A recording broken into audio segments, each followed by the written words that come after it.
Ever wonder where our ideas about creation come from? You know, those big stories we tell about, like the beginning of everything, the universe, the earth, even humanity. Well, today we are diving deep into a story that actually predates the Bible. Oh, wow. It's a Babylonian epic Okay. that may have actually shaped some of the very foundations of Western thought. Yeah, that's right. We're going all the way back to ancient Mesopotamia, to the Oh, time of Hammurabi okay. and those magnificent ziggurats. We're going to explore the Enuma Elish. It's a Babylonian epic of creation that's as dramatic as any Hollywood blockbuster. Okay, so full disclosure, when I first heard about the Enuma Elish, I was like, oh, another ancient myth. Right. But then I started digging into these sources. Yeah. An interview with Dr. Sopus Hell, who is an expert on ancient Mesopotamian literature, and a separate conversation with Professor Lloyd Llewellyn-Jones on the Babylonian captivity. Mm-hmm. And let me tell you, my mind was blown. It's one thing to read about these ancient texts, but it's another to really grasp how they shaped the lives and beliefs of those who lived by them. Right. And the Enuma Elish wasn't just a story. It was a Yeah. cornerstone of Babylonian culture. It was woven into their rituals, their understanding of the cosmos, even their political structure. And get this. Dr. Hell said that the Enuma Elish was so central to Babylonian life that they literally integrated it into their cityscape. Wow. Imagine that, an epic poem influencing architecture. Yeah. So before we get into the biblical connections, let's explore the story itself. Okay. Dr. Hill described the opening as arguably the best part, and he wasn't kidding. Picture this. Okay. No heaven, no earth, just an endless expanse of primordial water. The Enuma Elish really emphasizes the formlessness of this primordial state. There are no shapes, no names, no destinies, just the mingling waters of Apsu, the fresh water, and Tiamat, the salt water. It's a state of pure potentiality, but also of utter chaos. It's like staring into the abyss, right? But here's where it gets really interesting. Dr. Hill pointed out this contrast between water and language. Okay. Water represents that formless chaos, Mm-hmm. while language signifies order, the ability to name, define, and categorize. Exactly. And it's through language, through the pronouncements of the gods, that the universe in the Enuma Elish takes shape. This connection between language and creation is something we'll see again and again throughout the narrative. It's like the gods are speaking the world into existence, which Yeah. is, a pretty powerful concept. It is. And speaking of gods, we've got a whole cast of characters to meet. Okay. First up, we have Lakmu and Lakamu, born from the union of Apsu and Tiamat. Okay. Dr. Hell didn't have much information on them, Right. except for the fact that they were known for being quite hairy. Oh. Not the most auspicious beginning. Right. But things start to get interesting with their offspring. Their children, Anshar and Kishar, representing heaven and earth, give birth to Anu, the god of the heavens. Anu, in turn, fathers Ea, also known as Enki, the god of wisdom and creativity. Now, Enki is a fascinating figure. Professor Llewellyn-Jones reminded us that he was a prominent deity in the Mesopotamian pantheon, even before the Enuma Elish came along. So it's like the authors are weaving this new narrative into a pre-existing tapestry of beliefs, Yeah. giving it a sense of history and authority. Mm-hmm. Smart move. Right. But this divine family tree isn't all sunshine and rainbows. It wouldn't be a good myth without some conflict, right? Oh, absolutely. And the Enuma Elish doesn't disappoint. In fact, it cleverly sets the stage for future conflict by highlighting Enlil's not-so-stellar track record. Remember that infamous flood Professor Llewellyn-Jones mentioned? Oh, yeah. Well, the Enuma Elish brings it up, reminding us of Enlil's capacity for destruction. It's like a subtle foreshadowing, right? Planting the seeds of doubt about Enlil's leadership. But the real trouble starts when the younger gods get a little too rowdy for their grandfather Apsu. They're making a racket, disturbing Apsu's peace. And this shady advisor, Mumu, whispers in his ear, "You know what you gotta do." And, sadly, Apsu falls for it. He decides to silence his offspring permanently. It's a chilling reminder that even in the realm of the gods' family drama can get pretty dark. Oh, yeah. Tiamat, bless her heart, tries to talk him out of it, but Apsu is determined. Talk about a toxic family dynamic. I know. But luckily, Ea, the god of creativity, steps in. Right. And he doesn't just outmuscle Apsu, he outsmarts him using his cunning and wisdom to defeat the older god. What's fascinating here is that Ea doesn't just kill Apsu, he transforms him, Whoa. using language to define his fate. He gives Apsu a name, which when you rearrange the syllables reveals his destiny. He reveals the shrines, So El is not only a powerful god, but he's also a master wordsmith, using language to shape reality itself. Right. This connection between naming and destiny is such a powerful concept. It reminds us that in the Babylonian worldview, words held immense power. Exactly. And this sets the stage for the grand entrance of Marduk and Eve's son, who will ultimately become the hero of our story. The text positions Marduk's introduction at the center of the first tablet, like a dramatic reveal. Talk about building suspense. I know, right? So tell us what makes Marduk so special? What sets him apart from this pantheon of, shall we say, less than competent deities? Well, for starters, he's depicted as this incredibly powerful being. Fire shoots from his lips, he has 4 eyes and 4 ears, and he's basically a giant among gods. The text almost breaks down trying to describe how awesome he is, like it's struggling to find words grand enough to capture his essence. It's like you're saying, forget those other gods, folks. Uh-huh. This is the real deal. Right. And this emphasis on Marduk's unique divinity is key to understanding the message the Enuma Elish is trying to convey. It's not just about telling a creation story. It's about promoting a specific theological viewpoint, one that elevates Marduk to a position of supreme authority. The Enuma Elish is in many ways a piece of propaganda designed to legitimize Babylonian rule and establish their chief god as the ultimate cosmic power. So we've got Marduk, this powerhouse of a god born from the essence of creation, literally swimming in his father's remains. But amidst all this divine drama, there's one character we haven't checked in with, Tiamat. I mean, her partner's gone, her kids are making a mess of things.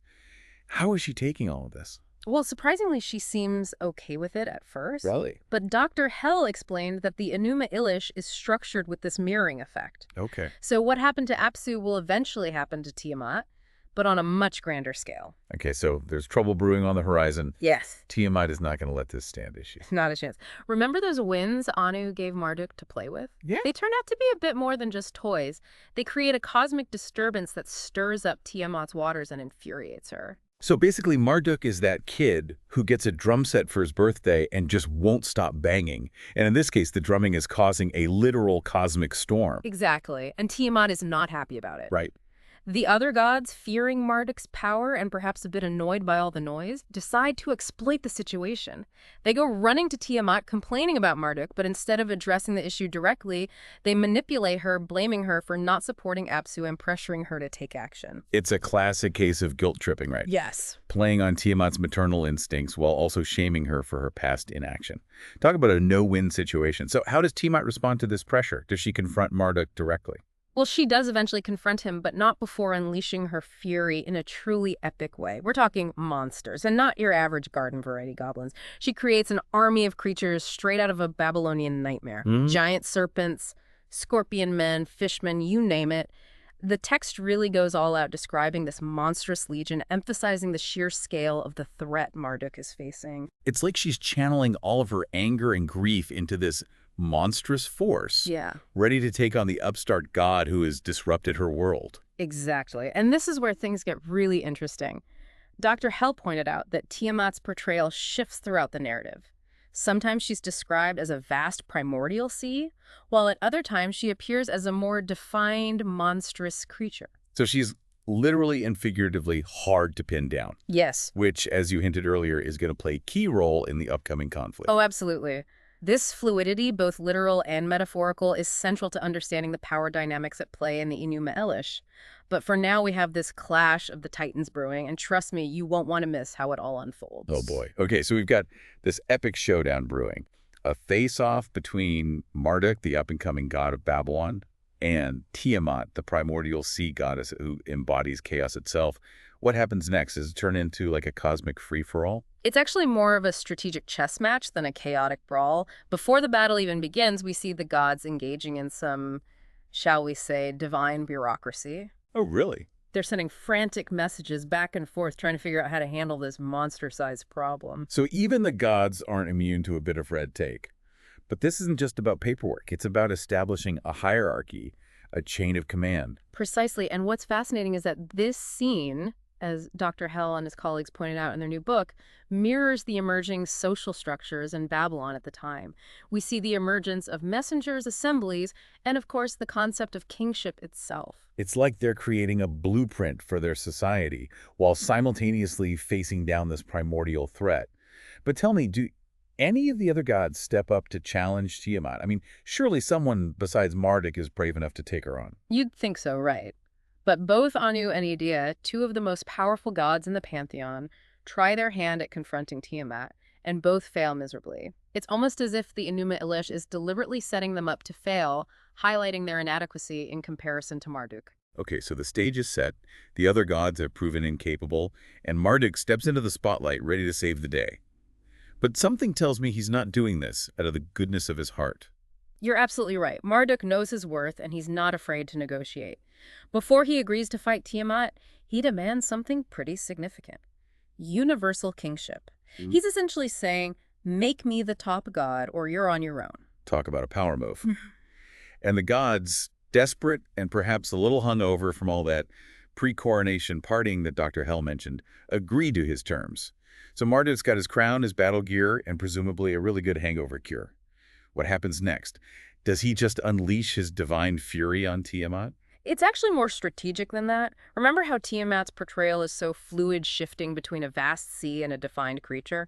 Well, Marduk uses this to his advantage. He casts a spell, and while we don't know the exact words, it seems clear that this spell transforms Tiamat from an untamable force of nature into a solid, tangible entity. So he's literally solidifying chaos, turning it into something he can grasp, control, and ultimately defeat. Exactly. By defining her form, he makes her vulnerable to his attacks.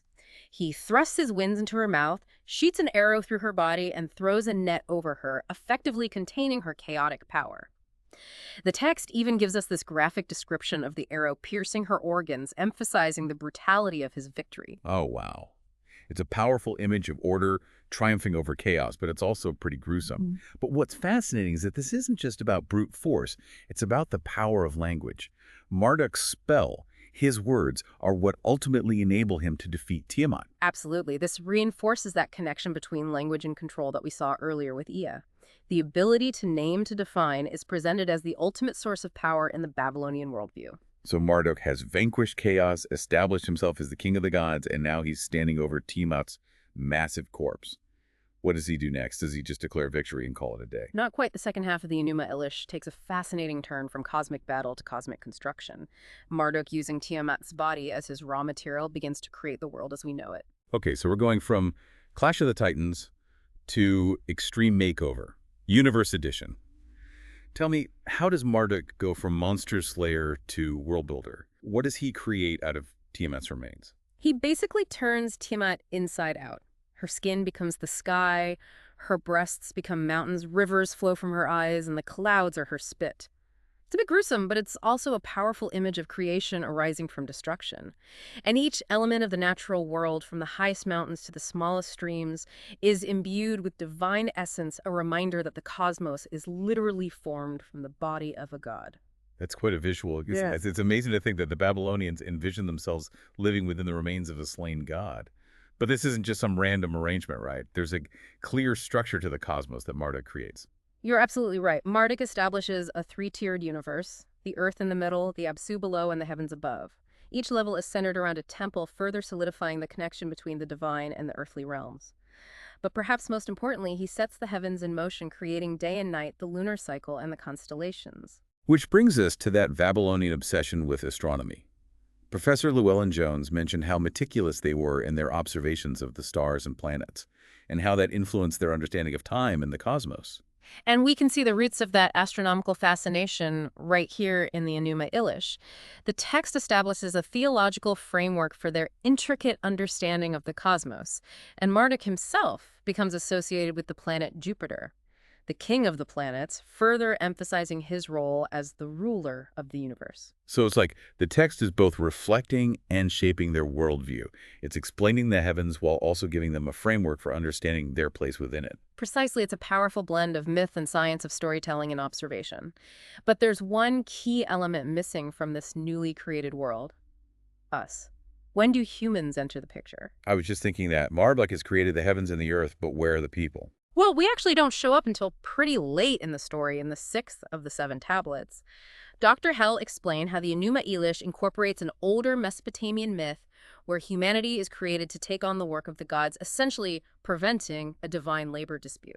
So it's like Marduk is being a good manager, anticipating problems and finding solutions before they disrupt the cosmic order. Exactly. It's a subtle way of portraying him as a wise and benevolent ruler. And of course, the text can't resist playing with language here, using the word for human Lu in a way that creates this elegant, almost poetic repetition, emphasizing our importance in the grand scheme of things. It's like they're saying, yes, you humans may be small and insignificant compared to the gods, but you still have a vital role to play in maintaining this cosmic order. And this idea of humanity's role in maintaining order is central to understanding how the Babylonians viewed themselves within the universe. We are the caretakers, the ones responsible for upholding the laws and rituals that keep everything running smoothly. Okay, so we've got the universe, we've got humanity. How does this whole epic wrap up? Does Marduk, sit back with a cosmic cocktail and admire his handiwork? Well, he does enjoy a divine feast with the other gods, complete with celebratory drinks. They know how to party, these Babylonian gods. But the real culmination of the Enuma Elish is something far more profound. Remember how the story began with this absence of names, shapes, and destinies? Yes, that primordial soup of chaos. It's hard to imagine a world without those defining features. Exactly. And the Enuma Elish concludes with a dramatic reversal of that initial state. Marduk is given 50 names, each one representing a different aspect of his divinity and carrying a specific destiny. This naming ceremony solidifies his power and establishes the intricate web of connections that govern the universe. It's like they're writing the rulebook for the cosmos, assigning roles and responsibilities to each element, with Marduk, of course, at the very top. But what's fascinating is how this reinforces the idea that language is power. By naming Marduk, by defining his attributes and destiny, they are essentially solidifying his control over the universe. Absolutely. The Enuma Elish is ultimately a story about the triumph of order over chaos, and that order is achieved through the power of language. Okay, so the Enuma Elish is this incredibly rich and complex narrative that lays out the Babylonian worldview, their understanding of creation, the cosmos, and even their place within it. But there's another layer to this story that we haven't even touched on yet. The impact of this Babylonian epic on the Hebrew Bible. It's mind-blowing to think that a story from a completely different culture could have influenced the very book that has shaped so much of Western thought and religion. Yeah, it really is remarkable to think about how these ancient narratives traveled across time and cultures, influencing each other in subtle and profound ways. Right. And the connections between the Enuma Elish and the Bible aren't just surface-level similarities, they go much deeper than that. Even in the very first lines of Genesis. Okay. In the beginning, God created the heavens and the earth. There are textual echoes of the Enuma Elish, particularly in the Hebrew. It's like a subtle nod to the Babylonian narrative, but with a distinctly Hebrew twist. So it's not just a coincidence. There's a deliberate connection being made here. Scholars believe so, yes. And it makes sense when you consider the historical context. Remember, Professor Llewellyn-Jones explained that the Hebrew Bible, as we know it, really took shape during the Babylonian captivity, that time when the Jewish elites were living in Babylon. It's natural that they would have been exposed to and influenced by the dominant Babylonian narratives, reinterpreting them through their own unique lens. Okay, so we've got these parallels in the creation account. Yeah. But what are some other specific examples of the Enuma Elish's influence on the Bible? Give us the details. Well, there are those striking similarities between Babylonian legal codes and those found in the Book of Deuteronomy that we touched upon earlier. Right. Professor Llewellyn-Jones highlighted some fascinating examples. Okay. For instance, both the Babylonian Code of Hammurabi and Deuteronomy address issues like theft, adultery, and assault. And they do so with remarkably similar punishments and social structures in mind. So it's not just a coincidence that these legal codes share some common ground. It suggests a direct influence from Babylonian law on the development of Hebrew law. Exactly. It's a clear example of cross-cultural exchange during the exile, with the Jewish people adapting and incorporating elements of Babylonian law into their own developing religious framework. And it's not just the laws themselves, even the language and structure of these legal codes share similarities.